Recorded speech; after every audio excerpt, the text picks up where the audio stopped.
T'es allé où? J'étais à Nanterre, Ok. donc magnifique, pas loin de chez moi et en plus sublime parce que c'est Nanterre qui m'a rendu de droite. Première nuit, il y a de la grêle qui tombe. Aïe. Donc grêle et neige tout de suite. Et je m'attendais pas à avoir aussi froid, pour être Ok. sincère.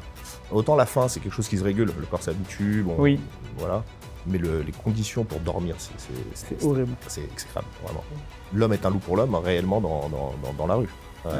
Tu n'as pas d'amis dans la rue. Bonjour à tous, bienvenue sur Impact, le podcast de ceux qui agissent. Aujourd'hui, c'est une émission spéciale parce qu'on va parler d'un thème qui est trop peu abordé, celui des sans-abri. Et on va recevoir Armand Alexianan, donc qui est le patron du média Témoin, et qui va nous raconter en fait les coulisses du reportage qu'il a tourné pendant 2 semaines en immersion à Paris avec des SDF. Moi, je trouve ça intéressant parce qu'effectivement, c'est des thématiques qu'on apporte trop peu dans l'environnement de droite, conservateur. Et donc, c'est évidemment un sujet très intéressant, surtout au vu des conditions dans lesquelles il l'a tourné. Moi, j'ai trouvé que c'était un entretien, voilà, je suis encore touché, très humain, avec une vraie compréhension de l'autre. Donc, n'hésitez pas évidemment à commenter, à nous dire comment vous réagissez voilà, à ce récit, à ces anecdotes racontées par Armand. J'en profite également pour vous remercier pour votre fidélité, vous remercier pour voilà, vos abonnements à la chaîne. C'est grâce à vous qu'on arrive à se développer, vos commentaires auxquels on répond systématiquement. Et j'en profite également pour remercier Epopée Film, donc la plateforme de vidéo à la demande des amoureux de la France. Ce que je dis dans l'entretien, je le répète, on ne bénéficie ni de dons ni de subventions, on ne vit que des abonnements à Epopée. C'est grâce à ces abonnements, à l'argent généré par l'abonnement, que nous arrivons voilà, à créer un format agréable, le plus agréable possible pour vous. Donc n'hésitez pas à vous abonner, c'est très important parce que nous, derrière, ça permet de valoriser justement la culture française et les personnalités qui apportent leur pierre à l'édifice France. Merci encore, je vous souhaite un excellent entretien, je vous dis à très vite.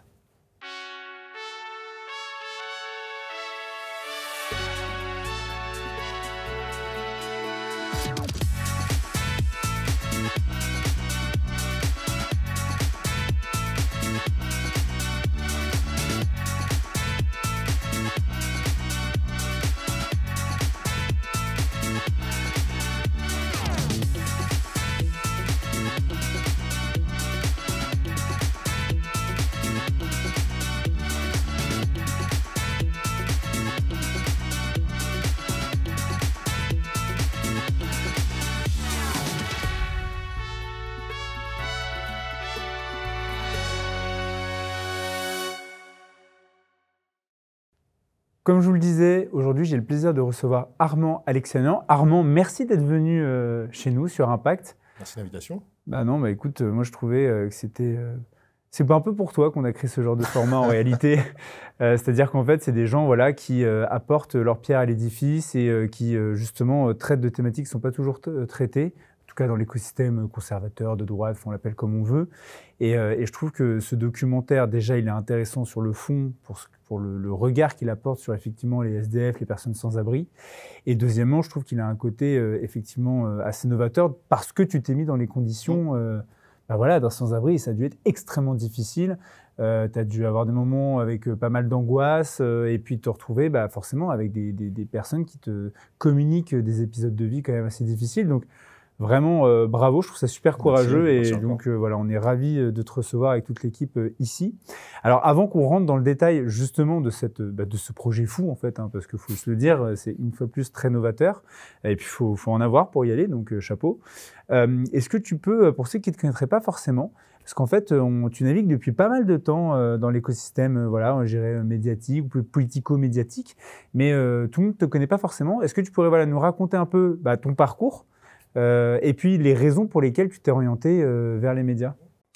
Comme je te disais tout à l'heure, c'est la première fois que je parle de moi, j'ai toujours été discret. C'est vrai que je n'ai pas l'habitude de parler de moi ou de m'afficher, c'est vrai que j'ai toujours voulu la discrétion, mais il arrive toujours un temps où effectivement il faut assumer et se montrer. Bon, bah, cet entretien sera historique, alors. Ce sera le premier. Ce sera le premier. Génial. Non, mais je peux commencer par tout début. Parcours de migrant assez classique, puisque j'ai été naturalisé français. Je suis né en Arménie.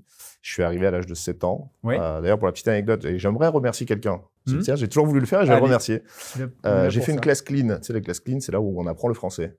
Et j'avais un professeur qui s'appelle Michel, à qui j'aimerais rendre hommage. D'accord.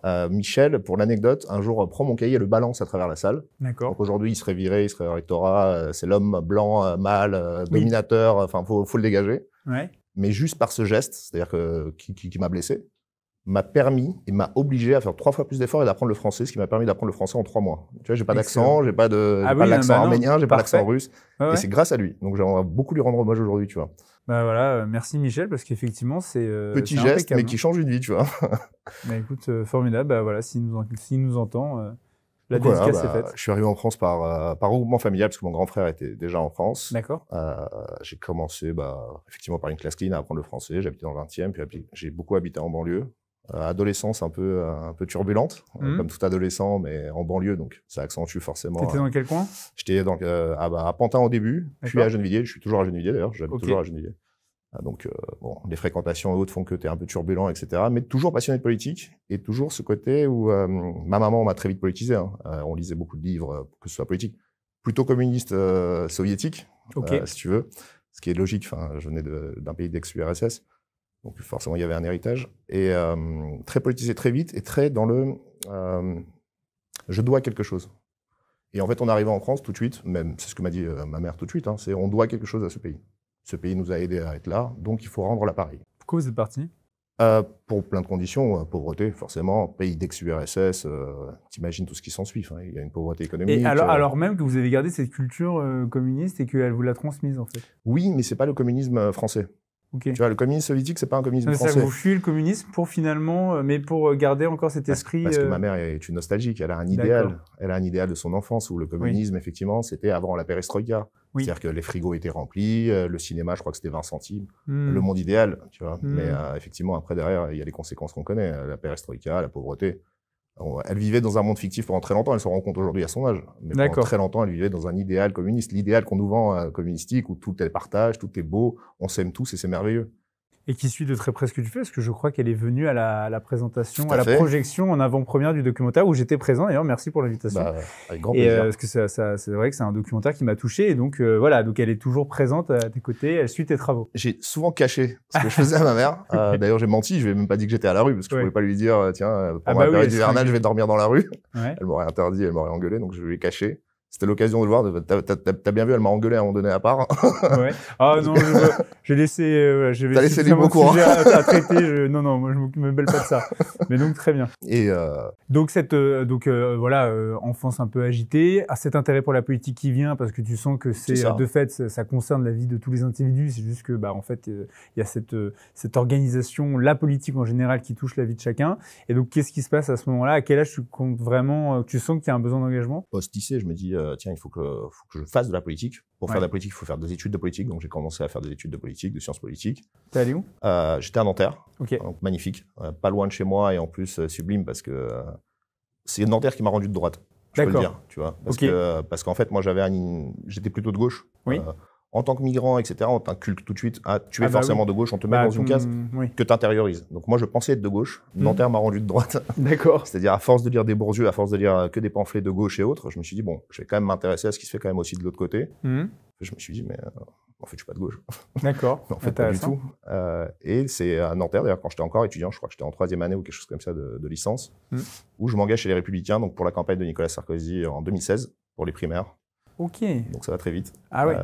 D'où la rencontre avec Éric Tegner, chez LR à ce moment-là. Oui, c'est vrai. La création de Droite Libre ensuite. Tout à fait. C'est allé assez vite. Ok. Et pour la petite anecdote, nous, on s'était rencontrés sur le Mont Mézan, la montée de Laurent Wauquiez. Très bien. Donc on s'est liés d'amitié assez vite. Ok. Et c'est de là aussi, post-LR, la défaite de Sarko, qu'a germé l'idée de créer un média. Donc c'est là où la transition entre politique et médias s'est faite, parce que juste après, j'étais collaborateur parlementaire, etc. Et j'ai tout abandonné, toutes ces activités-là, pour me lancer dans la création d'un média avec Eric, qui était Livre Noir à l'époque, qui est devenu Frontières, et qui au début était très difficile, parce que souvent, tu sais, dans notre milieu, on aime bien dire « Ah, mais c'est normal, c'était facile pour vous, ah, tiens ». En fait, c'est pas vrai, c'était une horreur absolue. Moi, j'ai pas envie de parler à sa place, je pense qu'il le racontera encore mieux que moi, mais de mon point de vue, c'était une horreur absolue, c'est-à-dire qu'on n'avait pas d'argent, on se débrouillait comme on pouvait pour financer un média dans une chambre, parce que c'était dans une chambre avec 2 caméras qu'on ne savait pas utiliser. Je me rappelle très bien. Ouais, Dans le t'étais 15e, venu, oui. C'est exactement. On avait regardé des tutos comment monter un studio en 5 minutes. Le 5 minutes s'est transformé en un mois, parce qu'on était incapables. Et puis il faut avoir la crédibilité pour aller chercher les invités. C'est ça. Après ça, on a pioché tout de suite dans notre réseau à chacun. À l'époque, moi, j'avais pas mal d'amis dans d'autres camps politiques aussi. J'étais très ami avec Aurore Berger, dont j'avais le numéro, des choses comme ça. Donc, on a tout de suite essayé de ramener les contacts qu'on avait au début. Et au fur et à mesure, là, ça prend. Ça a pris. Super, donc expérience hyper enrichissante. Ouais, et d'où c'est un trait pour les médias. C'est-à-dire que d'un coup, je me suis dit, mais en fait, la politique, on peut en faire différemment. Ouais. On n'est pas obligé de militer, on n'est pas obligé d'être militant politique pour faire de la politique. La politique, ça se fait aussi au niveau des valeurs, au niveau de soi-même déjà, ça commence par soi-même. D'adopter un comportement... Il y a un comportement politique qu'on peut adopter nous-mêmes. Voilà. Que ce soit dans notre manière de consommer, que ce soit dans notre manière d'agir. On y en reviendra sur ce documentaire SDF, mais si on lutte contre la pauvreté, on veut lutter contre la pauvreté, ça commence par soi-même. Il ne faut pas tout attendre de l'État, il ne faut pas tout attendre des politiques. Donc les médias, pour moi, c'était aussi une nouvelle façon de faire de la politique différemment. Parce que c'était un média évidemment politique, il ne faut pas se leurrer, mais on peut prendre des sujets dont on n'est pas obligé de faire des PPL qui ne seront jamais lus, parce qu'on est dans l'opposition et ça ne se verra pas. Le travail politique, c'est un autre travail. Pour moi, il y a un travail médiatique politique, mais avec des invités de plein de courants différents. Oui, je crois que vous avez eu Bégodeau, vous avez eu Enthoven, je crois, à un moment donné. Vous avez eu... non, il y a eu Aurore Berger, justement. C'est ça. Donc oui, alors par contre, c'est effectivement un média éditorialisé. On dit c'était parce que c'était le livre noir, donc c'était à l'époque, avant que ça devienne Frontières, mais donc ça restait... toujours éditorialisé. Mais au moins, c'était assumé. C'est vrai que ça a été un des premiers médias... Enfin, à droite, on va dire, réellement assumé, quoi. Mais parce que le journalisme est militant. Bien sûr. Oui, je le pense sincèrement. Oui. La genèse même du journalisme, c'est du militantisme. Oui, il faut faire semblant d'être à France Inter pour penser l'inverse. Non, mais le journalisme même, la naissance du journalisme, c'est du militantisme avant tout. C'est apporter l'information du camp ou du projet qu'on veut défendre, en réalité. Et les premiers, c'était des pamphlets. Avant que ce soit des journaux, c'était des pamphlets, etc. Donc, moi, j'assume totalement ce côté journalisme militant. Il faut l'assumer, d'ailleurs. C'est pas grave. Oui. On ne peut pas aujourd'hui, surtout en 2025, faire semblant. Ça n'existe plus. On sait qui sont les actionnaires d'un média, on sait quel est le courant de pensée, on sait ce que votent la plupart des journalistes. Aujourd'hui, dire quotidien est neutre, ça n'a pas d'intérêt de dire ça. Enfin, déjà, c'est faux. Puis même eux ne s'en cachent plus. Donc pourquoi est-ce que d'autres devraient faire semblant d'être neutres? On peut effectivement, par contre, être factuel, ne pas mentir, ne pas propager de fake news, etc. Ça, c'est un travail journalistique, effectivement. Mais que ce soit idéologisé, je n'ai absolument aucun problème avec ça. Bien sûr. Ok. Et donc, alors, après le Livre Noir, qu'est-ce qui s'est passé? Après le Livre Noir, il y a une proposition qui arrive de Charles d'Anjou pour créer un média qui s'appelle Omerta. Ouais. Donc, les sujets qu'on n'a pas encore inverti, Charles d'Anjou, c'est vrai qu'on aurait pu, parce qu'on a eu Éric Morillo oui, on a eu Régis, c'est vrai, on a eu Éric Morillo, on a eu Clémenceau Giacova de Toxin, et c'est vrai qu'on n'a pas fait Charles, ça pourrait être intéressant. Il n'est pas très bavard, mais il est sympa. Bon. En tout cas, donc du coup, il t'appelle et il te propose de venir travailler avec lui. C'est ça, et il dit, voilà, je suis en train de créer un nouveau média, plutôt géopolitique. Moi, j'ai toujours été passionné par la géopolitique, donc je me dis, c'est le moment. Donc média vidéo géopolitique, ce qui n'existait pas non plus à l'époque. C'est ça. Et la première proposition, c'est de couvrir la guerre russo-ukrainienne. Et moi, étant russophone, je me dis, c'est parfait, c'est fait pour moi. Tu t'es pas dit, non, je vais éviter de me mettre sous les bombes? Non, j'étais déjà allé avant même. D'accord, avant. J'ai encore de la famille, par exemple, qui habite à Moscou ou autre, donc je faisais souvent le voyage, même pendant le début du conflit. D'accord. De la guerre ou conflit, j'appelle conflit pour la Crimée, je dis guerre ensuite pour l'invasion. D'accord. C'est pour ça que je dis conflit. Psychologique. Je vois, il y a deux phases pour toi. C'est ça, pour moi, il y a deux phases. Il y a 2014 et ensuite il y a la guerre et l'invasion dans le Donbass. Non, mais ça s'entend, ça marche. Et du coup, voilà, ce projet naît, très sympa. Et au bout d'un an, je me dis, bon, j'ai fait le tour. Et toi, qu'est-ce que tu apportes à ce moment-là? Tu apportes plutôt une direction artistique, une direction éditoriale? Comment... Mon poste officiel est directeur rôle, des opérations. Mais directeur des opérations, ça veut tout dire et rien dire. Oui, tu es sur le terrain, quoi. C'est ça, je faisais et du journalisme et du management, donc un peu de tout. Pour être sincère, un peu de tout, parce que c'est le rôle de toute façon. Aujourd'hui, c'est comme quand tu es community manager, tu es aussi créateur de contenu en même temps. Tu sais, c'est plus comme à l'époque où les rôles sont très figés. Surtout dans un média. Dans un média, tu fais tout et n'importe quoi. Bien sûr. Et c'est à cette époque-là où tu rencontres Baya Carla, avec qui tu es associé aujourd'hui sur Témoin, justement, qui est votre média en ligne. Et avec qui, nous, on a travaillé sur Épopée, on est allé au Cadre Nord de Saumur ensemble, on a fait un rallye de voitures anciennes, etc. En Sologne. Enfin voilà, donc c'est à ce moment-là que vous rencontrez pour la première fois. Alors, la première fois, c'est un coup de fil d'abord. Ok. Parce que je l'avais découvert sur les réseaux sociaux. TikTok venait de sortir et elle cartonnait déjà à l'époque sur TikTok. Oui, tout à fait. Ouais. Je me dis, tiens, c'est intéressant parce que, bon, je n'étais pas le public cible du contenu qu'elle faisait sur TikTok. C'était de la mode et autres, bon, c'est pas mon truc. Mais je voyais aussi tout un côté politique, promotion politique, promotion d'idées qu'elle faisait sur TikTok. Je me disais, elle est intéressante, je vais juste l'appeler. Donc la première fois, je lui passe un coup de fil. Je crois qu'on reste 3 heures au téléphone parce que ça match à fond. En fait, on a les mêmes idées, que ce soit en termes de création ou en termes d'idées politiques. Ouais. Bon, politique un peu moins, mais plutôt en termes d'idées politiques. Et on se dit, bah, pourquoi ne pas travailler ensemble? Je propose à Charles et autres. Et finalement, effectivement, on embauche Baya comme journaliste. Trop bien. Ok. Et match total, parce que vraiment, c'est une fille que j'aime énormément. C'est une fille brillante, très drôle, très rigolote, et qui, mine de rien, est très intelligente. C'est-à-dire qu'au-delà du contenu et de l'image qu'elle peut renvoyer à la jolie jeune femme, machin. Oui, ou tiktokeuse. Ou tiktokeuse, voilà, c'est ça. C'est très mal vu, ouais, bien sûr. Et c'est ça, c'est très méprisant de dire tiktokeuse, parce qu'en réalité, ces TikTok sont politiques, et il y a un espèce de soft power qu'elle a véhiculé. Oui, mais à l'époque, TikTok, on ne savait pas ce que c'était réellement, et on dit c'était un peu une manière de et ceux qui disaient ça revers de la main, genre les TikTokers. C'est ça. Et ceux qui disaient ça font des TikTok aujourd'hui, tu vois. Donc, c'est vrai. Comme quoi. Donc ouais, c'était très méprisant de dire tiktokeuse, mais je voyais très bien ce qu'il y avait derrière. Et post-Omerta, une fois que j'ai quitté Omerta, elle était partie aussi. Elle était partie d'elle-même, spontanément. Elle adore raconter ça. Bon, effectivement, je l'avais licenciée à l'époque. Ok. Voilà, pour de très bonnes raisons. C'est qu'elle méritait mieux. Ok. Voilà, je vais être très sincère. Oh, c'est beau. Non, une rupture amoureuse. On n'est pas suffisamment bien pour toi. Non, je lui avais dit, je pense qu'en fait, c'est pas du tout adapté pour toi. C'est-à-dire qu'on est un média géopolitique, de sujets très sérieux. On parle beaucoup de guerre, de conflits. On parle quand même de guerre, effectivement. De mort, etc. Ça lui correspondait pas forcément. C'est-à-dire qu'elle a une image plutôt joyeuse, plutôt de divertissement, très sympathique. Parler de ce qui s'est passé là, en l'occurrence, par exemple, de l'Inde et du Pakistan, je la vois mal là-dessus, tu vois. Donc, effectivement, et son départ l'a emmené sur C8 et Cyril Hanouna. Donc, finalement. C'est vrai qu'elle est restée longtemps sur Touche pas à mon poste. Donc, finalement, elle est plutôt gagnante. Oui, non, mais c'est vrai, effectivement. Ouais. Et donc, aujourd'hui, oui, vous avez créé votre média. C'est ça, et puis je me dis, Frontières Livre Noir, c'est fini, Omerta, c'est fini. J'ai envie de faire autre chose, toujours dans le domaine médiatique, et je me dis, tiens, pourquoi pas créer Témoin et faire plutôt des thématiques que, avant, je n'avais pas forcément le temps de faire, parce qu'on va en parler de ce documentaire, mais ce documentaire, j'avais eu l'idée de le faire et sur Livre Noir à l'époque, et sur Omerta à l'époque, mais le calendrier, les événements font que, effectivement, c'était pas possible. Okay. Donc aujourd'hui, je fais des thématiques qui m'intéressent, et qui intéressent Baya, parce qu'on est associés, effectivement. Et donc, c'est un média un peu plus, qui nous ressemble plus. Voilà. D'accord. Comment tu définirais la ligne éditoriale de Témoin? Qu'est-ce qu'on trouve sur Témoin? On trouve déjà on ressent ma personnalité et celle de Baya à travers nos entretiens ou à travers nos vidéos. C'est-à-dire que les thématiques choisies sont choisies par nous parce qu'elles nous font plaisir et parce qu'on a envie de les aborder. Idem pour les documentaires. Sur les documentaires, on en a fait 4 jusqu'à maintenant. J'en ai fait un qui s'appelle Bienvenue dans le Donbass. Donc c'est la visite du Donbass aujourd'hui annexé et russifié. J'en ai fait un sur l'Arménie forcément et la conquête de l'Artsar. Ça me tenait à cœur d'y retourner, donc j'y suis retourné pour faire ce documentaire. Un qui s'appelle La droite au sommet du net. Donc, qui montre comment est-ce que la droite, effectivement, s'est emparée des médias au fil des années. Et c'est un peu aussi une autocritique et une introspection de soi-même. Comment est-ce que, en fait, aujourd'hui, et pourquoi? Pourquoi? Parce que souvent, on oublie de le dire, mais le premier youtubeur de droite, c'est Jean-Marie Le Pen. Ouais, c'est vrai. C'est le premier youtubeur de droite. Après, avec derrière, le carnet de bord, notamment. Tout à fait. C'était le premier. Et c'était un carton parce qu'il y avait une offre et une demande. Carnet de bord qui a été piloté par directeur général de TVL, donc Martial Bild.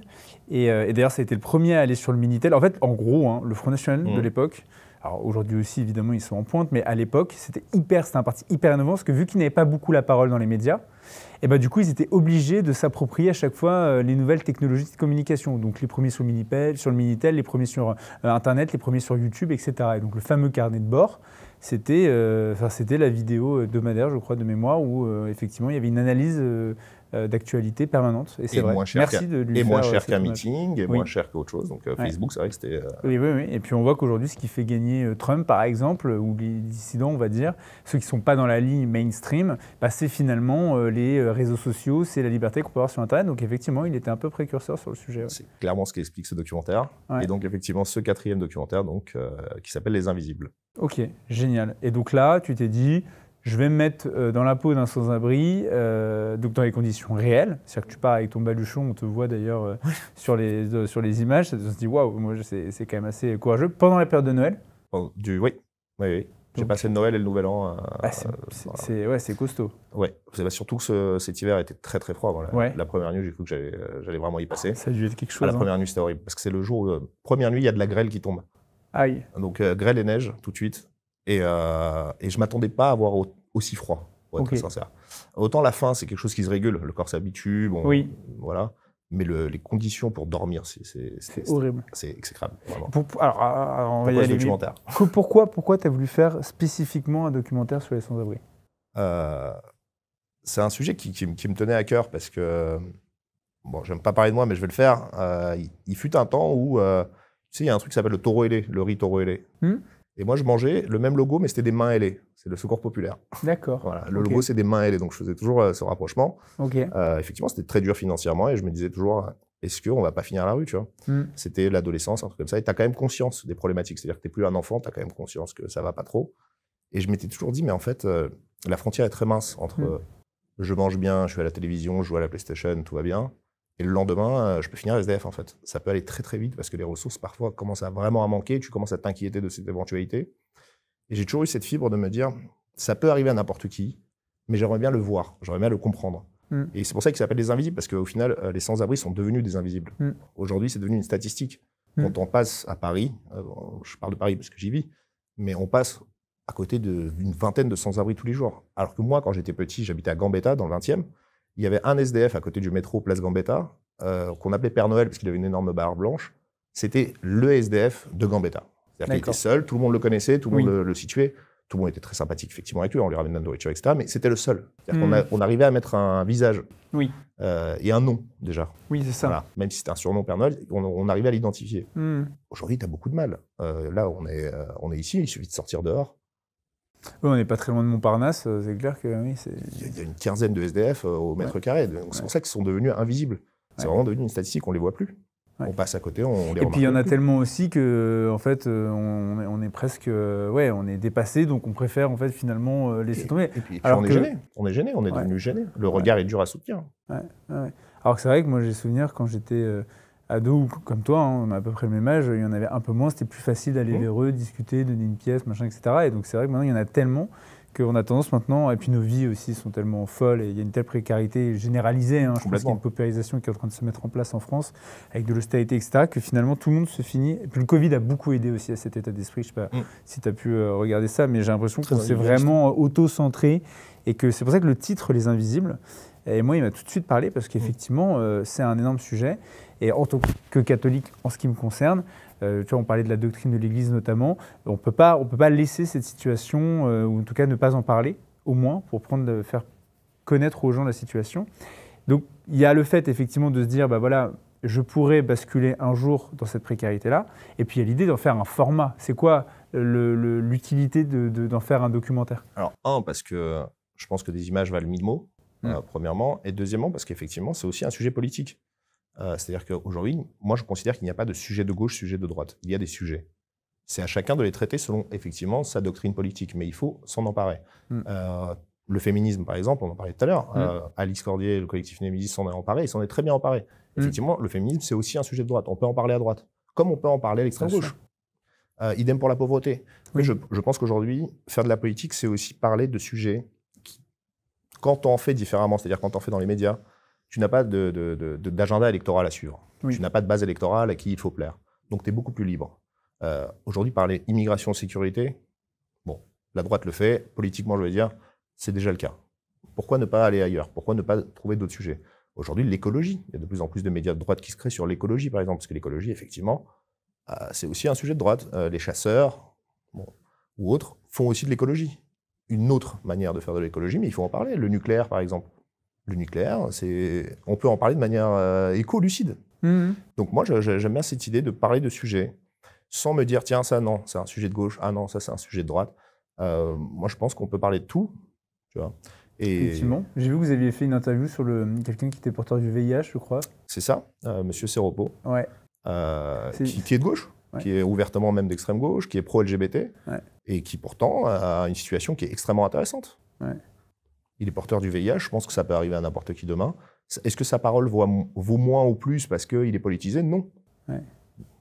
Oui, c'est qu'en fait l'idée, et c'est ça que je trouve aussi intéressant avec Témoin, et c'est là aussi je pense que vous avez des personnalités qui se complètent. Avec Baya? Ouais, avec Baya, c'est qu'en fait, effectivement, vous allez sur des thématiques qui ne sont pas forcément abordées, même si elle, pour le coup, tu vois, quand elle m'a envoyé l'invitation pour venir au documentaire, elle m'a dit, ah, par contre, je te préviens, voilà, c'est plutôt un prisme, un genre, un thème de gauche. Bah, elle dit, bah, justement.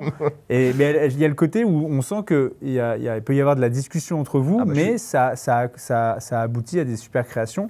Et justement, je trouve ça intéressant de vous contredire là-dessus et d'arriver à faire sortir des œuvres très différentes. Et effectivement, le sujet de la précarité n'a pas à être un sujet de gauche, comme l'écologie, effectivement. Et surtout qu'on le voit dans le documentaire, c'est-à-dire qu'il y a énormément de paroisses ou autres qui font des maraudes. Moi, je me suis nourri pendant que j'étais SDF. Le matin, j'ai fait 3 petits déjeuners à la paroisse de Notre-Dame, où c'est des bénévoles qui se lèvent à 5 h du matin, juste pour distribuer du café, quelques croissants, etc. Bénévolement, encore une fois. Et ils le font dans la discrétion absolue, c'est-à-dire qu'on ne le voit pas. Ils n'en parlent pas, mais pourtant, l'action est quand même formidable. Et en réalité, ça change une journée.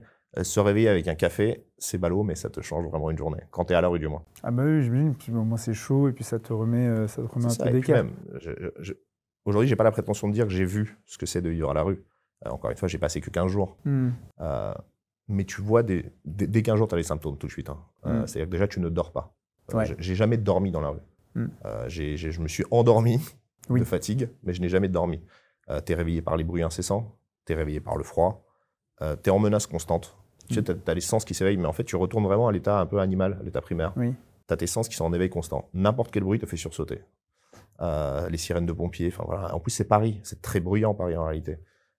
Pour l'anecdote, une fois, on dormait sur le perron de l'église, un vendredi soir, donc forcément, jour de fête, etc. Les gens sortent alcoolisés. Et même moi, je fais partie des gens qui sortent du restaurant ou autres, qui font du bruit. Et en fait, ils passent à côté et ils restent groupés. Pas loin de nous, tu vois. Et j'entends un peu les discussions, j'entends pas trop ce qui se passe, mais en fait, ça m'éveille et je prête quand même attention parce que qu'est-ce qui les empêche à un moment donné de venir C'est ça. Surtout maintenant, il y a de plus en plus de drogue, même dans les environnements de SDF. Il y a beaucoup d'agressions, etc. Donc, ça va être horrible, quoi. L'homme est un loup pour l'homme, réellement, dans la rue. Tu n'as pas d'amis dans la rue. Je l'ai compris aussi à mes dépens. Je me suis lié d'amitié avec certains SDF où finalement, c'est un peu... les relations, j'ai bien vu que c'était pas... Ah ouais? Il y en a un en particulier avec qui je m'étais vraiment lié d'amitié. Je me disais, il est sérieux, il boit pas d'alcool. C'est ce qu'il me disait, en tout cas, du moins au début. Et au fil des jours, il commence à acheter des 8-6. Je me dis, Et alors? Parce qu'il y a un truc. Alors ça, j'aimerais bien y venir. Souvent, on dit, tiens, je vais pas lui donner d'argent pour qu'il ne boit pas. C'est chiant s'il s'achète de l'alcool avec cet argent. T'es obligé de boire. T'es obligé de boire pour dormir. T'es obligé de boire pour dormir, surtout par une période d'hiver comme ça tient chaud aussi, non? Ça tient chaud, et puis même dans un état d'ivresse, tu t'endors plus facilement. Voilà. C'est horrible, mais... Oui, c'est de l'âge de la dopamine, etc. T'es moins sur tes gardes, bien sûr. Ça aide. Donc c'est très facile de dire, ah tiens, je vais pas lui donner d'argent pour pas qu'il aille boire de l'alcool, mais en fait, c'est aussi un besoin. C'est ça, il n'a pas trop le choix. Et ce sans-abri en particulier...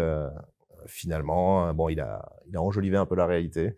J'ai pas envie de l'accabler plus que ça, parce que je pense qu'il avait tout intérêt aussi à me mentir, pour lui, pour plein de choses. Mais voilà. Et justement, parle-nous des personnalités un petit peu que tu as rencontrées, quel genre de profil c'était, quel accueil ils t'ont fait. Alors, un peu de tout, plutôt agréable, parce que je leur expliquais quand même ma démarche, donc ils étaient beaucoup plus sympas avec moi. Je pense que naturellement, ils auraient peut-être été moins sympas. Déjà, au moins, c'est couillu. C'est ça. Et puis, il y avait le côté, c'est génial, on va pouvoir raconter notre expérience. J'ai rencontré un peu de tout. J'ai rencontré des pères de famille. J'ai rencontré un ex-militaire, Nicolas. J'ai rencontré d'anciens cadres. C'est fou, ça. Hein, c'est fou parce que quand on dit que ça peut arriver à n'importe qui, c'est vrai. Souvent, on se dit, oui, mais non, il y a tellement de filets de sécurité en France, etc. Tiens, je vais prendre l'exemple de Patrice. Patrice qui était comptable. Comptable, normalement, tu gères bien ton argent, mais... comptable, Patrice, il a un divorce. Il a un divorce où en fait ils avaient acheté un bien, sauf que le bien était au nom de sa femme. Ok. Mais les crédits sont au nom des deux. Le crédit était au nom des deux. D'accord. Donc en fait, il a payé des rentes pendant des années et des années et des années. Au final, il lui restait plus grand-chose. Un accident de travail où, il perd son job, il a encore des dettes, il a le RSA, mais le RSA, il faut savoir que tu mets 2 mois à le toucher, donc le temps de le toucher, tu t'endettes, etc., etc. En fait, c'est un engrenage, ça va très vite. Et en fait, c'est ce qu'il me disait, c'est que ça arrive d'un coup, et ça va tellement vite que tu n'as même pas le temps de réaliser ce qui est en train de t'arriver. Tu perds ton job, bon, j'ai un peu de temps, ça va, j'ai encore un peu d'argent de côté, etc. En fait, l'argent file à une vitesse folle. Et c'est vrai que du jour au lendemain, il s'est retrouvé à la rue, il s'est dit, mais à quel moment je suis arrivé dans la rue, quoi? Comment ça se fait? Il y a encore 2 mois, j'étais au chaud dans un lit, et aujourd'hui, je ne sais pas où aller. Donc au début, forcément, tu vas chez des amis, c'est ce qui lui est arrivé, il va dormir chez des copains, de la famille, etc. Mais des amis peuvent t'héberger 1 mois, 2 mois, 3 mois, pas plus que ça. Il n'a pas réussi à se relancer à temps, et il a fini à la rue. C'est fou. Et aujourd'hui, il est toujours à la rue? Là, non. Fabrice, il a réussi à trouver une colocation. Okay. Donc, avec une autre personne qui était aussi à la rue, mais qui était comme lui. C'est-à-dire qu'ils étaient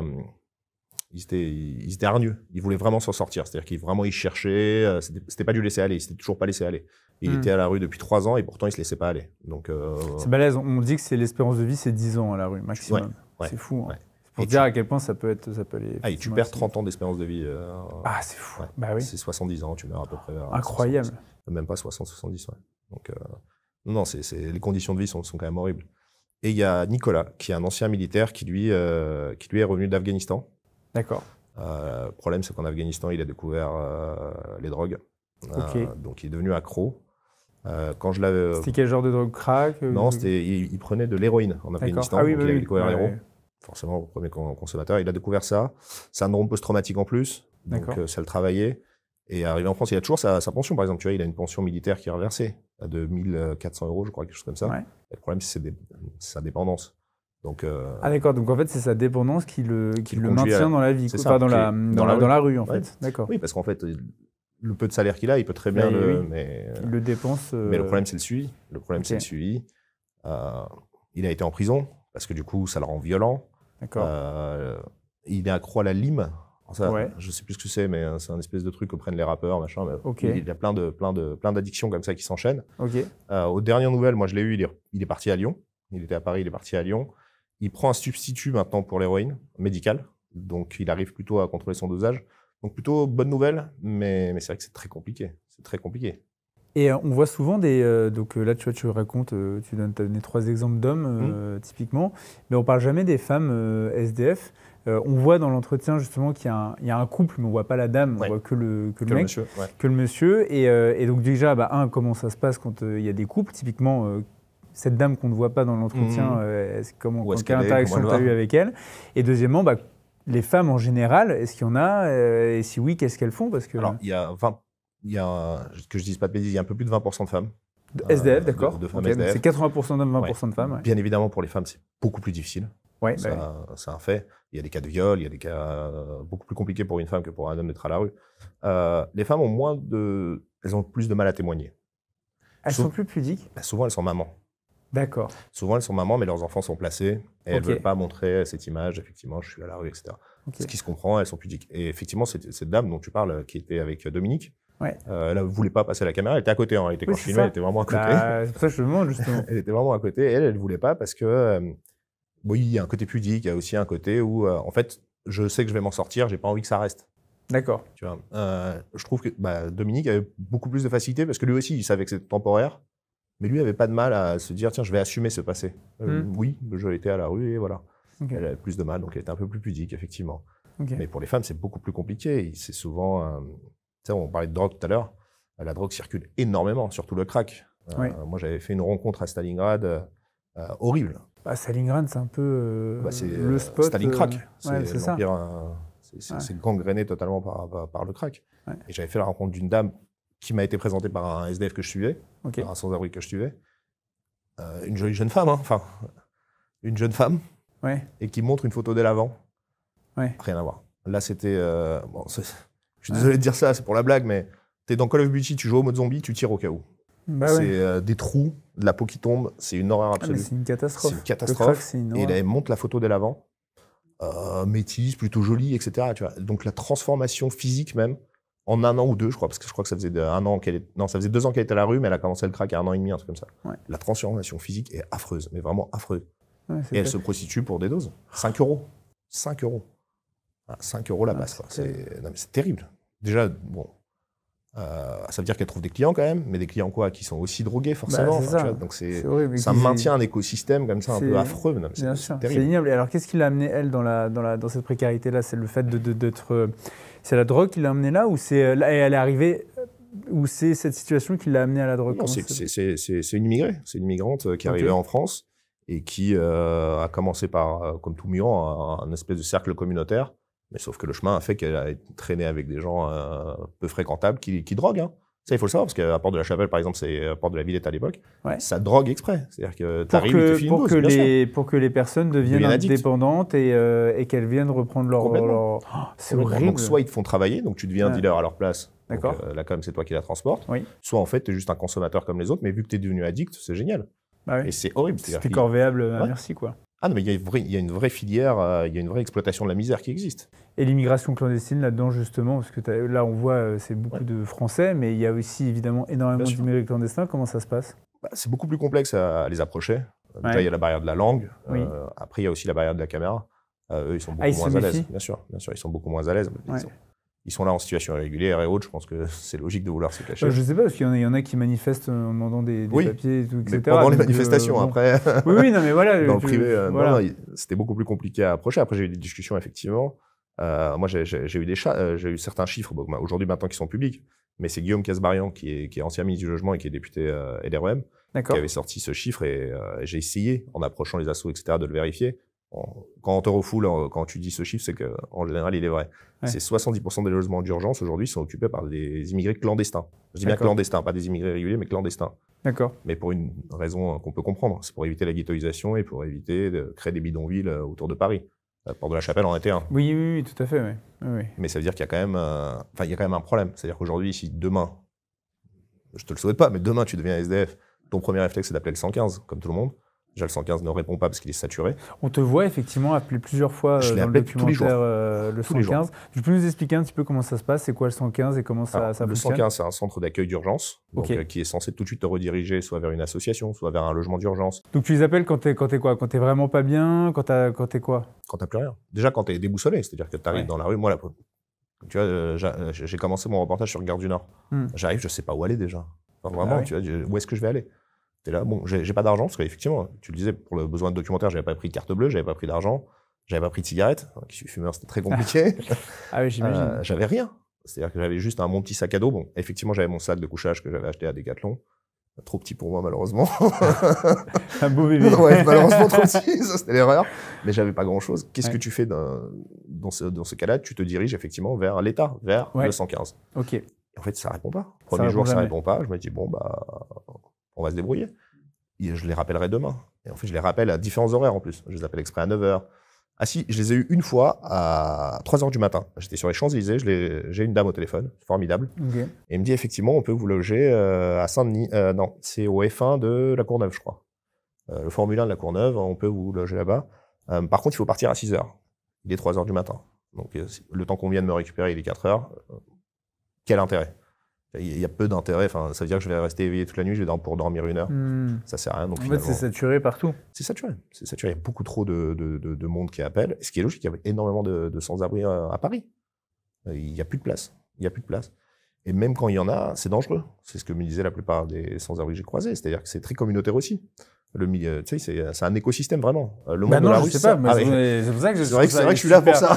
C'est pour ça, je trouve ça super intéressant. Mais pour ceux qui nous écoutent, la rue, c'est un vrai écosystème aussi, et c'est un peu dans le système des prisons américaines, quoi. C'est très racial en réalité. Les Afghans sont avec les Afghans. Les communautés sont tout le temps entre elles. Complètement. Les Champs-Élysées, par exemple, pour ceux qui connaissent, il suffit d'y aller pour le voir. Tu vois qu'il y a des points de manche qui sont réservés pour la communauté rome. C'est à eux. C'est-à-dire que tu ne peux pas aujourd'hui aller t'asseoir là-bas sans tout de suite qu'il y ait une agression. Parce que moi, au début, j'arrive pour faire la manche. Je trouve une plage, je m'assois. J'ai pas ces codes-là, j'avais pas les codes de la rue. Tout de suite, on est venu me voir. Non, ici, c'est chez moi. Comment ça, c'est chez toi? C'est un trottoir, tu vois? Non, c'est chez moi. Je fais la manche ici depuis des années. Tu vas pas te mettre ici. Tout de suite, l'altercation, tu dis, bon, je vais aller plus loin. Mais en fait, c'est des points qui sont rentables aussi financièrement. C'est-à-dire qu'il y a des points de manche qui sont plus rentables que d'autres. Sauf que ces Roms-là, moi, je les ai vus à 5h du matin, ces camionnettes blanches qui arrivent, qui ouvrent et qui les dispatchent. Parce qu'en fait, c'est un business. C'est pour ça que je te dis qu'il y a un vrai business de la pauvreté. Eux, ils ne font pas la manche pour vivre. Ils font la manche comme une activité financière. J'avais lu un article horrible d'ailleurs où il parlait d'enfants drogués dans les bras, etc. Mais c'est horrible. C'est ça. Pour pas qu'ils fassent de bruit, pour pas qu'ils gênent le business de la manche. C'est un business pour eux. C'est un business. Et le business de la pauvreté, c'est de ce dont je parle aussi à Clignancourt, le marché des voleurs, où des sacs de couchage sont volés ou pris à des associations pour les revendre derrière. Donc un sac de couchage Decathlon, c'est 50 € environ.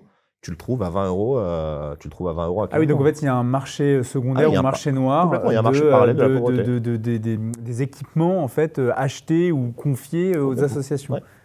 Ouais, où il y en a qui vont dans les associations en disant tiens, moi j'ai plus rien, filez-moi un truc. Ils en ont pas besoin, mais sauf qu'après derrière, c'est revendu. Ça t'a pas dégoûté de l'humanité, ça? Si. Ça doit être vachement dur. Hein. Si, parce que tu te dis, tu espères du moins, tu espères une espèce de solidarité dans la pauvreté. T'es très un peu, voilà. Ouais, un peu, oui, le côté un peu, naïf et politique. On est ensemble, naïf on est et dans politique, la même galère, etc. Et en fait, non. Parce que, celui qui fait la manche à côté de toi, c'est un concurrent. Parce qu'effectivement, il peut avoir plus d'argent que toi.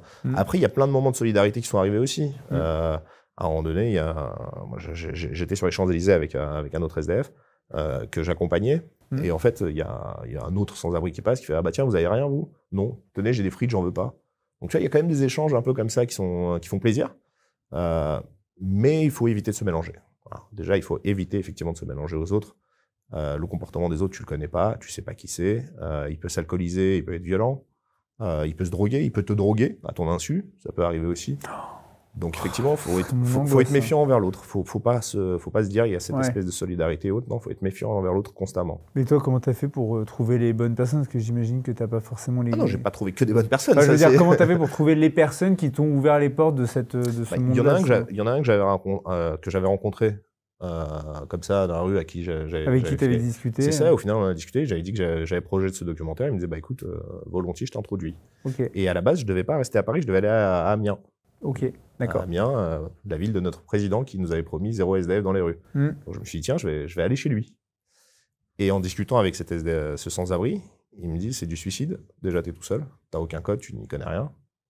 Tu peux pas y aller comme ça. Oui, tu vas pas tenir. Il me dit, écoute, reste plutôt à Paris et on fait 3-4 jours ensemble, le temps que tu t'acclimates. Je dis, bon, bah, effectivement, peut-être que j'ai été un peu trop ambitieux, je vais rester à Paris. Donc finalement, je l'ai fait à Paris 3-4 jours avec lui pour comprendre un peu les trucs. Et après, en solitaire, parce que j'avais compris où il fallait aller, où il fallait dormir.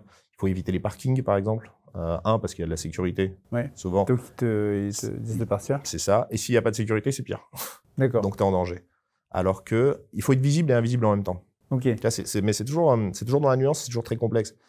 Il faut que tu puisses dormir dans un endroit où il y a du passage, mais pas trop. Donc, ne pas être menacé, mais en même temps être à l'abri. Tu vois, enfin, t'es toujours en constante recherche. Et dormir, c'est ce qu'il y a de pire, parce que, il faut le bon endroit, pas trop bruyant, avec du passage, mais pas beaucoup. Là, et surtout, quoi qu'il arrive, le matin se lève et la vie commence. Oui, donc en fait, ça y est, t'es embarqué. 6 heures du matin, tu te réveilles. Ouais. Alors ça, c'est un truc qui est très intéressant aussi, c'est que souvent, c'est des feignants, machin. C'est faux. Ouais. Quand tu es à la rue, tu as un planning extrêmement serré. Ok. Tu te réveilles le matin à 6 heures, t'es obligé. Parce que de toute façon, la vie a commencé, la vie de la cité a commencé. Ouais. 2, c'est à ces heures-là aussi qu'il y a les petits déjeuners offerts par les associations et autres. Donc, il faut aller très vite, sinon tu n'as pas de petit déjeuner, donc tu n'auras pas de repas avant une certaine heure. Donc, quand même, il faut s'organiser. Donc, nous, on prenait le café vers 6-7 heures à l'église. Ensuite, il faut enchaîner par les bains-douches. Si tu veux une douche, il faut aller au bain-douche. Donc, du coup, c'est les douches publiques. C'est les douches publiques. Et ça, c'est un outil formidable. Bravo, d'ailleurs. C'est un outil vraiment formidable parce que ça te change une journée. Ça te change vraiment une journée. Tu arrives à te décrasser. Que ce soit psychologique ou c'est ça, physique. Moi, il y a 2 trucs qui me perturberaient, c'est effectivement de ne pas dormir et de ne pas pouvoir me laver, en fait. C'est formidable. La douche, c'est quand même quelque chose d'extraordinaire parce que ça te permet effectivement... Et on te voit d'ailleurs, alors je censurais. C'est censuré, mais ce que je pense, c'est qu'effectivement, on voit l'environnement et on sent que... Ouais. Et puis même sur les images, on voit l'avant-après. Wow. C'est-à-dire que même mon visage, tu vois, qu'il est fatigué et en fait, je ressors de la douche, je revis. Ouais, c'est bête, mais... L'hygiène, c'est un vrai sujet c'est primordial. Et grâce au bain-douche, effectivement, il faut se doucher. C'est quoi, c'est nettoyer tous les jours? Enfin, comment ça se passe? Tu as le droit à 20 minutes de douche. Ah, donc c'est quoi? C'est chronométré? C'est chronométré, ouais. Tu as le droit à 20 minutes d'eau chaude. Ah. Donc après, l'eau s'éteint de toute façon dans la douche. Ah, ça s'éteint, d'accord. Ouais, et c'est quoi, t'as un jeton ou il y a quelqu'un qui... Non, il y a un gardien. Il y a un gardien, okay. Souvent. Après, tu peux revenir reprendre, c'est pas le problème, mais au bout de 20 minutes, ça se coupe. Okay. En général, ils sont très sympas. Et puis, c'est là où, tu vois, on parlait de solidarité tout à l'heure. Au bain de douche, peut-être parce qu'on est tous à moitié nus, il y a une espèce de solidarité quand même qui se crée. T'as pas de gel douche, bah tiens, tu vois. Okay. Il n'y a pas de gel douche au début, par exemple. Là, je vais au bain-douche, je me dis, bon, il doit sûrement y avoir un service où on donne. En fait, non, il n'y a rien, il y a juste l'eau et c'est tout. Et en fait, il y a un autre sans-abri qui m'a donné du gel douche. Bon, donc, grâce à lui, j'ai pu me doucher correctement et pas juste me mouiller. Tu te sèches, tu te laves. Enfin, voilà, tu as vraiment un temps pour toi. C'est vraiment ton côté, un côté intime et aussi un côté monsieur de tous les jours. Voilà, c'est vraiment le monsieur de tous les jours. Là, tu redeviens quelqu'un. Et après, il faut enchaîner. Et enchaîner, ça veut dire soit des démarches. Tu disais que toute la journée, il y avait des étapes, en fait. Donc, le Nicolas avec qui j'étais, lui, il entamait toutes les démarches administratives. Donc, il fallait qu'il se domicilie. Fallait qu'il change son lieu de domiciliation, fallait qu'il fasse sa demande de RSA, fallait qu'il fasse plein de demandes administratives. Donc ça lui prenait quand même une bonne partie de l'après-midi. Il y avait quoi? Il y avait des cybercafés? Comment il faisait? Il avait son téléphone portable qui rechargeait au McDonald's. Il le branchait au McDo parce que c'est gratuit. Et hop, le temps de chercher, le temps de faire toutes les démarches, d'appeler, faut que ça réponde, etc. Enfin, voilà, l'administration française, ça met forcément beaucoup plus de temps. Et ensuite, ça va très vite parce qu'il faut encore recommencer à faire la manche. Il faut commencer ta journée de manche vers les coups de 16, 17, etc. Enfin, les heures de passage, quoi. Pour espérer manger le soir même. Ou, au mieux, et c'est l'idéal, c'est d'avoir une trentaine d'euros, parce qu'il y a des hôtels aujourd'hui à Paris qui sont à 37 euros, 35 euros. Il y a le F1 dont on parlait tout à l'heure, qui a des chambres pas chères, mais il y a aussi un hôtel à Stalingrad qui est à 37 euros la nuit, qui te permet d'avoir une bonne nuit de sommeil, du moins. Bien sûr. Moi, d'ailleurs, je trouve que c'est vrai ce qu'il y a de mieux à faire, c'est-à-dire que ce qu'à un moment donné, il ne faudrait pas, plutôt que de donner un tout petit peu ponctuellement, donner bien un moment, mais au moins la personne, voilà, elle a sa nuit à l'hôtel, tranquille, elle ne sera pas emmerdée, elle aura sa douche, son petit café à la machine à café de l'hôtel, et puis voilà, quoi, au moins ça permet de se ressourcer. Et il y a une gestion financière aussi importante, c'est-à-dire qu'à un moment donné, on avait réussi à deux, parce qu'on était deux à faire la manche, c'était mes premiers jours, on avait réussi au bout de deux jours à avoir 47 euros. Ah ouais. Donc, il se posait le choix de est-ce qu'on dort à l'hôtel ou est-ce qu'on le garde pour manger au cas où? Parce que demain, on ne sait pas de quoi demain est fait. Donc, tu vois, il y a aussi une côté gestion financière, mine de rien. Et on s'est dit, on va le garder, on va économiser ce peu d'argent pour voir si demain, si on mange, on prend une nuit d'hôtel, quoi. Et finalement, on n'a pas réussi à avoir suffisamment. On a eu 6 euros à deux. Donc, on a mangé, on n'a pas dormi à l'hôtel. D'accord. Donc, tu vois, c'est des sacrifices, mais il y a aussi une question de gestion financière. C'est pour ça que quand on dit, ils sont à la rue, ils sont feignants, non. C'est pas du tout vrai. C'est à plein temps. Justement, Être à la rue, c'est à plein temps. Ça fait partie des préjugés qu'on pourrait avoir. Est-ce qu'il y a d'autres préjugés comme ça, avant que tu te lances, quand tu as préparé ton documentaire, tu dis ça va se passer comme ça ou comme ça, et que finalement, dans la réalité du terrain, tu te dis en fait, je me suis complètement trompé, c'est pas du tout ce qui s'est passé. Il y a eu la question de la solidarité dont on parlait. Oui, tu t'attendais à plus de solidarité finalement, c'est chacun. Moi, je pensais que vraiment il y a une solidarité incroyable. J'ai une anecdote d'ailleurs, c'est que. Donc, il y a une solidarité pas forcément. Il y a une solidarité ponctuelle qui arrive à certains moments. Mais encore une fois, il faut rester méfiant, il faut rester sur ses gardes. Et même une solidarité, tu sais, t'interprètes tout mal parce que tu deviens parano au bout d'un moment. Il est sympa, c'est bizarre. Pourquoi il est sympa? Je ne l'ai pas été envers lui, pourquoi il le serait? Enfin, c'est vraiment. Il y a un côté animal, vraiment. Il y a un côté instinct animal qui se réveille. Tu te méfies et en même temps, tu as envie de faire confiance, mais tu te méfies. Oui, c'est qu'en fait, une fois que tu enlèves tous les codes de la société, enfin de la vie en société, finalement, il reste que le côté un peu primaire et qui de fait, nous dépasserait si on était mis dans cet environnement-là, parce qu'on a tellement l'habitude d'utiliser les codes que finalement, on peut vite se faire embarquer. En fait. Et il y a un autre point auquel je ne m'attendais pas du tout, c'est ça pour l'anecdote, c'est le mépris. C'est-à-dire que les gens. D'accord. Ah oui, tes interactions avec les gens, ouais. Soit les gens ne te voient pas. D'accord. Et ça, c'est très drôle parce qu'il y a des gens que je connaissais qui passaient. En fait, ils m'ont pas reconnu. Non, ils me voyaient pas. Donc, du coup, d'où le titre, tu deviens vraiment invisible. Bien sûr. Ou parfois, il y a du mépris. C'est-à-dire que j'avais mon petit gobelet pour faire la manche, qui était peut-être mal placé, c'était mes débuts. Et il y a un gars qui passe, mais qui shoot dedans. Tout à l'heure, tu me disais, je suis un gros bébé. Là, crois-moi que c'était pas du tout un beau bébé. C'est-à-dire que j'aurais pu me lever. Vraiment, j'aurais pu. Voilà. C'était fini. Si je veux être violent, il faut quand même se rendre compte. C'est-à-dire que je n'étais pas à la rue pour de vrai. Enfin, c'était dans le cadre d'un documentaire. Mais imaginons que je sois réellement à la rue. Je n'ai plus rien à perdre. Non, mais où tu t'es mis dans les conditions pour vraiment vivre ce que c'était que d'être à la rue. Je parle par rapport à cette personne. Moi, imaginons que je n'ai vraiment plus rien à perdre. À la rue. Voilà. Mais tu le prends super mal. Tu me shootes dans mon gobelet où il y a des pièces et tu fais comme ça. En fait, je peux être violent parce qu'en fait, je n'ai plus rien à perdre. Donc, je peux être. Voilà. Et au lieu de s'excuser, de dire désolé et de le ramasser, réellement, il m'a fait comme ça. Je me suis dit, bon, allez, c'est pas grave. Je vais le prendre sur moi, machin, donc je le fais. Je ramasse moi-même mes pièces, machin. Et il y en a d'autres qui passaient, c'est chiant. Tu gênes. Donc, soit tu es un invisible, soit tu es un nuisible. Ouais. Sauf que si tu es trop invisible, tu n'as pas de quoi subvenir à tes besoins. Et si tu essaies d'essayer de survivre, tu deviens gênant, effectivement. C'est ça. Donc, soit tu es un nuisible, soit tu es invisible. Après, évidemment, il y a toujours de la part des gens, des actes de solidarité qui arrivent, des actes de générosité. des gens qui passent, qui t'offrent un sandwich. Il y a un autre point aussi, ça je m'en rendais pas forcément compte, ça c'est plus le gars avec qui j'étais, qui me l'a fait comprendre et qui me l'a montré, c'est le côté un peu déshumanisant. Effectivement, il y a des gens qui te ramènent des sandwichs entamés, c'est-à-dire qu'il a mangé la moitié du sandwich, il te le ramène. Ah ouais. Alors à première vue, tu te dis c'est sympa de sa part. Oui, ça part d'un bon sentiment, mais après je suis pas non plus mais en fait, un c'est chien, pas quoi. du tout l'idéal parce que c'est un peu humiliant. Du coup, Ouais. tu restes un homme, hein. T'es à la rue, mais tu restes, Bien tu restes sûr. un être humain. Oui, c'est ça, ouais. Donc il y a le côté un peu Ouais. tiens, tu prendras bien la moitié de mon sandwich parce que c'est mieux que rien. Ouais. Et en fait, non, c'est mieux rien. Tu sais, c'est très humiliant en réalité Ouais, de je vois. finir Ah ouais, les ça restes doit de être- quelqu'un. C'est un peu les visiteurs avec Jacouille, quoi. Tiens, Ouais. prends ce qui reste sur ma tablée. Non. C'est Ouais, ça a dû humiliant. être très dur, hein, à certains moments, franchement. Moi, le plus dur pour moi, c'était psychologiquement. Je me sentais vraiment, c'est encore une fois, habitué à la vie parisienne, habitué à sortir, Oui, parce que les toi, en plus, t'es restaurants. plutôt un mondain, Ouais, tu sors. plutôt tu bon fais- vivant. Voilà, bon vivant. Et Et- pour ça, c'est facilement quand t'es C'est embarqué ça. dans les soirées, machin. Et donc là, ça a dû. Ouais. Ah, là, c'était psychologiquement, j'étais un moins que rien, quoi. C'était très dur psychologiquement. Qu'est-ce que ça a changé en toi? Est-ce qu'il y a un avant-après et qu'est-ce que ça a profondément changé? Il y a eu un avant-après parce que déjà j'ai compris qu'il y avait un système dans un système ça m'a révolté.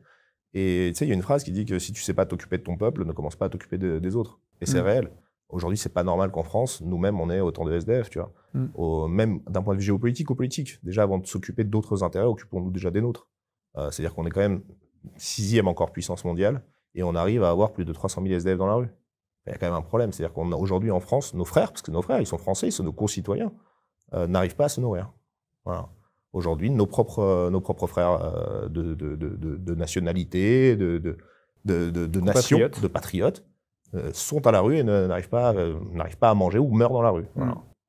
Donc ça devrait être une priorité C'est absolue. quand même un électrochoc. Ouais. Donc pouvoir être capable de subvenir aux besoins primaires de l'individu, effectivement, avant d'aller déverser des centaines de milliers, voire des milliards d'euros sur des pays. Je sais pas. Non, mais c'est vrai. Non, mais je suis d'accord. Il y a bien des sûr. priorités. Il y a des priorités. Il faut d'abord.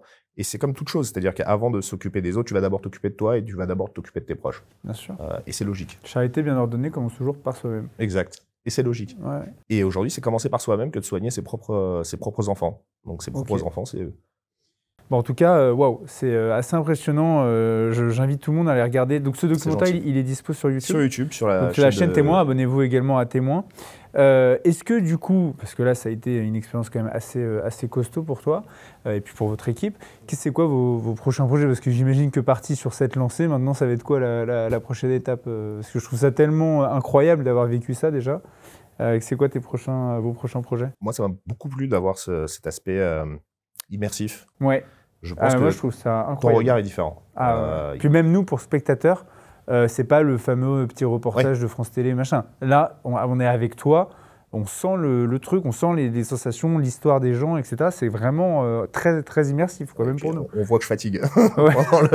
Ah oui, on sent effectivement. Au fil du reportage, tu sens que ça va plus. Ouais, mais c'est réel. réel. On sent la réalité de la difficulté, quoi. Et j'avais déjà fait des documentaires autres, que ce soit dans le Donbass ou les pays de l'Est, etc. Et j'aimerais bien continuer sur ce côté immersif parce que je pense qu'il y a une nouvelle approche que j'avais jamais faite avant ce documentaire et que j'aimerais bien continuer. On prend soin de toi quand même. Hein. Ouais. C'est pas trop dingue quand même. Je suis encore un peu jeune, donc j'en profite.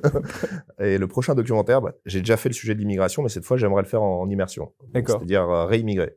Venir en France. Je vais repartir en Arménie et venir en France en tant que migrant. Voir quelles sont les conditions, comment est-ce qu'on vient. C'est-à-dire que tu vas aller... traverser te la mettre frontière, comment je dirais, dans les trafics d'êtres humains avec les passeurs, etc.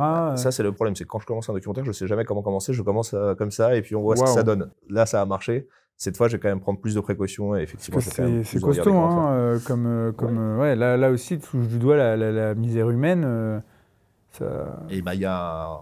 C'est des pays où des choses que j'avais déjà vues, mais d'un point de vue journalistique. D'ailleurs, le 15 mai, il y a Frontières qui sort un documentaire sur l'immigration, par Tegner. Donc ça, c'est des trucs aussi qu'on avait fait un peu à l'époque ensemble, les différents pays. Et oui, je crois qu'il sort toute une série, même d'ailleurs, sur Frontières Plus, il va sortir toute une série des différents points de départ, en fait. 2 ans à suivre les filières d'immigration. Ouais. Ce serait intéressant, vu que je les ai vus de ce point de vue-là, ce serait très intéressant de les voir de l'autre côté. Et ce que tu m'expliquais, c'est que là, à l'époque, vous étiez donc caméraman et journaliste, sauf que là, toi, tu vas te mettre dedans. C'est ça. Et comment tu vas faire pour filmer? D'ailleurs, parce que autant là, tu avais un caméraman qui venait te voir de temps en temps ou Baya qui venait te filmer à l'iPhone ou un peu comme. Alors, il y a pas mal d'images que j'ai filmées moi-même en caméra cachée. Ouais. C'est celle où on voit un peu qui partent de mon regard comme si c'était mes yeux. Donc je vais faire un peu des deux sur celui-là. Je vais surtout essayer de filmer beaucoup avec la caméra cachée et à l'iPhone pour me filmer moi-même. Et après, j'utiliserai des images comme tout le monde. Je referai ce parcours-là avec une vraie caméra aussi pour montrer les différents points que j'aurais pas pu montrer. Okay. Donc c'est un mix des deux cette fois. Très bien. C'est très courageux. Alors du coup, c'est prévu pour quand, comment Cet été, idéalement. Voilà, mes vacances, ce sera de revenir en France. C'est balèze, ça doit, parce qu'évidemment, le sujet financier est un sujet extrêmement important, je sais de quoi je parle, parce que forcément, pour ceux qui ne sont pas dans l'audiovisuel ou dans la prod, vous ne vous rendez pas compte, mais le matériel, les compétences, les techniciens, etc., les micros, les lumières, tout ça, ça coûte de l'argent. Puis après, derrière, il y a le travail d'écriture, évidemment. Souvent, c'est l'artiste ou le réalisateur qui met son temps pour pouvoir justement écrire son projet. Même si ce serait bien qu'on évolue à ce niveau-là, parce que c'est du temps aussi qui est investi dans des formats grand public. Et puis après, évidemment, il y a toute la technique et puis le personnel autour de ces créations. Comment vous faites chez Témoin pour pouvoir justement financer toutes ces initiatives ? Nous, on est auto-financement pour l'instant et on vit de dons. Donc on a un lien Tipeee où les gens font des dons. D'ailleurs, merci à eux. C'est très généreux parce que même le peu, c'est encore nous le Tipeee, donc on a peu de sous dessus, mais c'est déjà énorme d'avoir des sous. Enfin, je m'attendais pas du tout à ce qu'il y ait des dons déjà. C'est super. À première vue, donc c'est déjà énorme. Okay. Et après, c'est de l'autofinancement. On finance beaucoup de nous-mêmes parce qu'on a tous un travail à côté qui permet de financer ce projet. Génial. En tout cas, bravo une fois de plus, c'est très courageux. Effectivement, si jamais il y a besoin pour soutenir des initiatives vraiment courageuses et immersives, je dis bien que ça c'est vraiment novateur, je trouve. N'hésitez pas à aller sur le compte de Témoin. Armand, merci d'avoir accepté notre invitation. Merci pour ce témoignage. J'espère justement que lors de ton prochain documentaire ou reportage, on aura l'occasion de refaire un point ensemble. En tout cas, suivez de près évidemment le média Témoin. Et puis, nous, on n'a pas de Tipeee, mais on a Épopée. Et sur Épopée, c'est l'utile et l'agréable, c'est-à-dire consommer du contenu de divertissement, mais qui valorise la culture française. C'est 9 € par mois, donc n'hésitez pas à vous abonner. Ça nous permet aussi de développer un programme comme celui-ci et d'être dans des conditions agréables. Encore merci Armand et à très vite. Et c'est des documentaires de qualité. Merci de le préciser. À très bientôt.